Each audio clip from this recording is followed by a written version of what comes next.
وعلیکم السلام ورحمۃ اللہ وبرکاتہ۔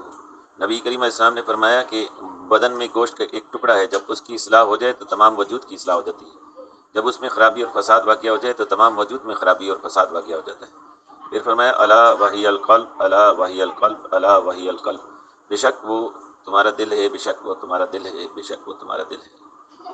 ایک اور روایت میں اس طرح سے ہے کہ دل بادشاہ ہے اور بدن اس کا لشکر ہے، جب بادشاہ کی اصلاح ہو جائے تو سارے وجود کی اصلاح ہو جاتی ہے، بادشاہ میں خرابی ہو جائے، دل میں خرابی ہو جائے تو سارے وجود میں خرابی ہو جاتی ہے۔ اور نبی کریم علیہ السلام کی ایک اور روایت میں ہے کہ اللہ کے حبیب علیہ السلام نے فرمایا کہ ہر شے کو پاک کرنے کا کوئی نہ کوئی طریقہ کار ہے، کوئی آلہ ہے، اور دلوں کی اصلاح اور پاکی صرف اور صرف اللہ کی ذکر سے ہوتی ہے۔ ایک اور روایت میں ہے کہ صرف اور صرف استغفار سے ہوتی ہے۔ بس معلوم چلا کہ دو کام کرنے سے، استغفار اور دل کا ذکر کثرت سے کرنے کے ساتھ دلوں کی پاکی حاصل ہو جاتی ہے۔ اس لیے دل کے ذکر کو، کہ دل اللہ کے ذکر سے زندہ باخدا ہو جائے، اللہ اللہ اللہ اللہ ہر وقت پکارے، اس کو سلطان الذکر کہا گیا۔ اور رسول اللہ صلی اللہ علیہ وسلم نے فرمایا زبانی اذکار سے دل کا ذکر 70 گنا زیادہ شان رکھتا ہے۔ آپ نے فرمایا حدیث قدسی ہے کہ ہر عمل کی جزا اللہ نے فرمایا کہ جنت میں ہے، لیکن دو اعمال، ایک روزہ اور دوسرا دل کا ذکر، اس کی جزا جنت میں ممکن نہیں، میں خود اس کا اجر ہوں۔ ایک اور حدیث میں اللہ کے حبیب علیہ السلام نے فرمایا کہ 3 وقتوں میں اپنا خیال دل پہ رکھو، ایک جب تم لوگوں کے بیچ ہو، دوسرے جب تم اکیلے ہو۔ یہ تو 24 گھنٹے ہوئے کہ بندہ یا لوگوں کے بیچ ہوگا، یا اکیلا ہوگا، یا خلوت میں ہوگا، یا جلوت میں ہوگا۔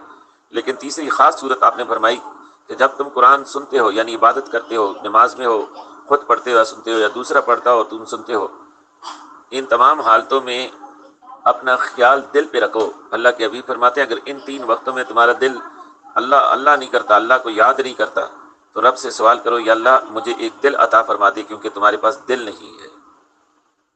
بس یہ وہ دلوں کا ذکر ہی ہے جو دل کو بدل دیتا ہے۔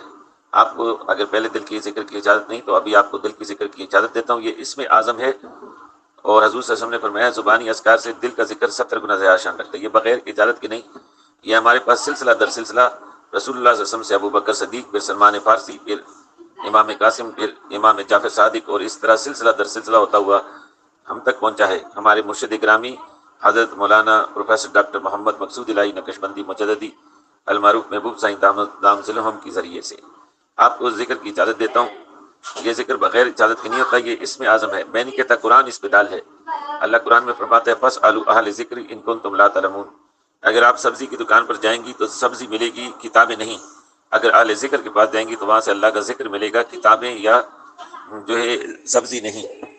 تو یہ وہ اللہ کا ذکر ہے جس کی اجازت لینے کا کہا گیا ہے۔ حدیث ہے اللہ کے حبیب علیہ السلام فرماتے ہیں تمہارے بیچ میں میری امت میں کچھ خدا کے بندے ایسے ہیں کہ وہ اللہ کے ذکر کی کنجیاں ہیں، ان کو دیکھو تو اللہ یاد آ جاتا ہے، صرف دیکھنے سے اللہ یاد آ جاتا ہے۔ وہ اللہ کی ذکر کی کنجیاں ہیں، وہ دلوں کے تالوں کو کھول دیا کرتے ہیں، دلوں کو اللہ کے ذکر سے باخدا فرما دیتے ہیں۔ اور اصل شے تو دل ہے، جیسے حضور صلی اللہ علیہ وسلم نے فرمایا کہ دل بادشاہ اور بدن اس کا لشکر ہے۔ اگر دل کی اصلاح ہو جائے تو تمام وجود کی اصلاح ہو جاتی ہے، اگر دل کی میں خرابی ہو جائے تو تمام وجود میں خرابی واقع ہو جاتی ہے۔ تو یہ ایک حقیقت ہے کہ اصل شے دل ہے۔ اس لیے علامہ اقبال فرماتے ہیں زبان سے کہہ بھی دیا لا الہ تو کیا حاصل، دل و نگاہ مسلمان نہیں تو کچھ بھی نہیں۔ آپ کو اسی دل کے ذکر اسم اعظم کی اجازت دیتا ہوں، اس پر عمل کرنا ہے، بڑا آسان طریقہ۔ ہر وقت چلتے پھرتے کھاتے پیتے پڑھتے پڑھاتے جو کام کرتے ہیں کرتے رہیں، لیکن خیال دل سے نہ ہٹے۔ سنیں دل کہتا ہے اللہ اللہ اللہ، جیسے بندہ پیاسا ہو منہ سے پانی پانی پانی ایسے نہیں کہتا، اس کے دل میں پانی پینے کا خیال آتا ہے۔ اس طرح سنیں ہر وقت، جیسے یہ طوطا ہے، اس کی کتنی میٹھی بولی ہے، یہ کہتا ہے اللہ اللہ اللہ۔ دل کو سننا ہے، زبان سے نہیں کہنا، زبان سے باتیں ہوتی رہیں، کام ہوتے رہیں، جو جائز کام ہو کرتے رہیں، منع نہیں، لیکن دل سے خیال نہ ہٹے۔ خیال ہٹے تو جیسے یاد آئے فوراً واپس دل پہ لے آئے۔ شروع میں مشکل ہوگی، پھر یہ بات پختہ ہوتی چلی جائے گی۔ کہتے ہیں پریکٹس میکس مین پرفیکٹ۔ انشاءاللہ پریکٹس کرتے رہیں گے تو دل کی زبان جاری باخدا ہو جائے گی، اور جو ہے شروع میں دل کی آواز نہیں آئے گی، پھر ایسی آواز آنا شروع ہوگی جیسے دل دھڑکتا ہے، تیز دھڑکے تو دل دھک دھک کی آواز، باغ میں بھاگو تو دل تیز دھڑکتا ہے تو آواز آتی ہے دھک دھک دھک دھک۔ خیال کرنا ہے یہ دل آواز آئے نہ آئے یا دھڑکن کی آواز آئے، یہ دھک دھک نہیں کہتا، یہ کہتا ہے اللہ اللہ اللہ۔ آپ نے یہی سوچنا ہے، جب فارغ وقت مل جائے چاہے 2 منٹ مل جائیں ضائع نہیں کرنے، فارغ وقت ملتے ہی فوراً مراقبہ کرنا ہے۔ مراقبہ کیا ہے؟ یہ حضور صلی اللہ علیہ وسلم کی خاص الخاص سنت ہے۔ جب آپ نے اعلان نبوت نہ فرمایا تھا تو آپ غار حرا جاتے تھے، وہاں کیا کرتے تھے؟ نماز فرض نہ ہوئی تھی، روزہ فرض نہ ہوا تھا، علماء کرام فرماتے ہیں کہ وہاں پر آپ ذکر بالفکر کرتے تھے، جس کو عربی اصطلاح میں مراقبہ کہتے ہیں۔ وہ کیسے کرنا ہے؟ جب بھی وقت ملے، جتنا وقت ملے، وضو ہے یا نہیں کوئی شرط نہیں، جہاں پر بھی ہیں فوراً فارغ وقت ملتی ضائع نہیں کرنا۔ فارغ وقت میں ہم کیا کرتے ہیں؟ چغلی، غیبت، فلمیں، ڈرامے، کرکٹ، اس میں مسلمان ضائع ہو گیا۔ جیسے ہی میرے وقت ملے، چاہے 2 منٹ ہو، فوراً سر کو جھکائیں، آنکھیں بند کریں، رب سے سچی توبہ کر کے خیال کو دل کے مقام پر لے جائیں۔ سنیں، دل کہتا ہے اللہ اللہ اللہ اللہ۔ اس طرح دل کی زبان کو سنیں گے تو انشاءاللہ، میرا کہنا نہیں، اس طرح مراقبہ کریں گے، ہر وقت خیال رکھیں گے۔ مراقبہ دل کی زبان کو جلدی کھول دیتا ہے۔ میرا کہنا نہیں کہ آپ کو رب دکھائے گا، سال، مہینے، ہفتے نہیں لگیں گے، 3-4 دن میں انشاءاللہ اللہ دل کی زبان کو جاری کر دے گا۔ آپ زبان سے باتیں کریں گے، دل پکارے گا اللہ اللہ۔ مر جائیں گے، مر کے دل کو موت نہ آئے گی، دل پکارے گا اللہ اللہ۔ سوئیں گے، پوری نیند میں سنیں گے، دل پکارے گا اللہ اللہ۔ شیخ سعدی فرماتے ہیں، تو دل زندہ شوت پر عشق ہرگز نہ میرت، جو دل اللہ کے عشق میں زندہ ہو جائے کبھی نہیں مرتا۔ تو دل زندہ شوت وابشم نہ میرت، جب دل زندہ ہو جائے تو پھر وہ خواب میں بھی نہیں سوتا، اللہ کے ذکر میں لگا رہتا ہے۔ اللہ کے حبیب فرماتے ہیں، میری آنکھیں سوتی ہیں، میرا دل نہیں سوتا، وہ اللہ کا ذکر کرتا ہے۔ یہ وہ نعمت ہے جو صرف پچھلے امتوں میں صرف انبیاء کو اجازت دی، اس امت میں حضور صلی اللہ علیہ وسلم کی تو پھر آپ کی امتیوں کو بھی اس کی اجازت دی۔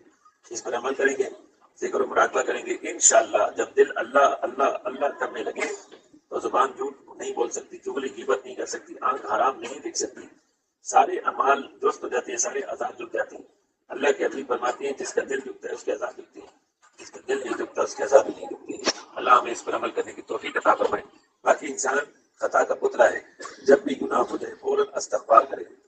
یہ اصول اللہ کے حبیب صلی اللہ علیہ وسلم نے فرمایا، اگر کسی نے کتنے گناہ کی زمین و آسمان کا خلاف ورزے، رب سے سچی توبہ کرے، اللہ تعالیٰ اس کی گناہوں کو معاف نہیں کرتا، نیکیوں میں بدل کر لوٹا دیا کرتا ہے۔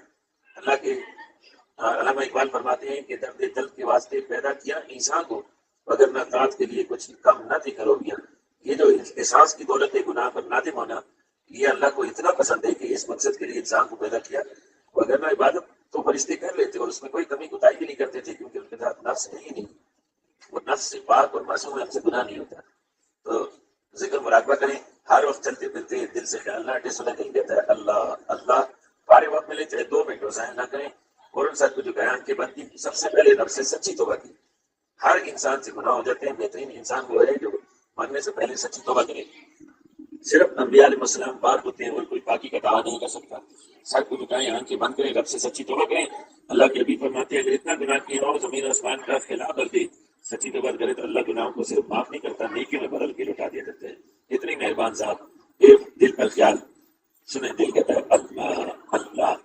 باقی چلتے پھرتے کھاتے پیتے دل سے خیال نہ ہٹنے دیں، سنیں دل کہتا ہے اللہ اللہ۔ ایسے ذکر و مراقبہ کریں، نماز روزہ کی پردہ کی پابندی کریں، شور کی اطاعت کریں، کوشش کر کے جتنا زیادہ دین پر عمل ہو سکتے گناہ سے خود کو بچانے کی کوشش بھی کریں، ساتھ میں ذکر کریں تو انشاءاللہ روحانی طاقت بھی ملے گی، اس طرح آسانی ہو جائے گی۔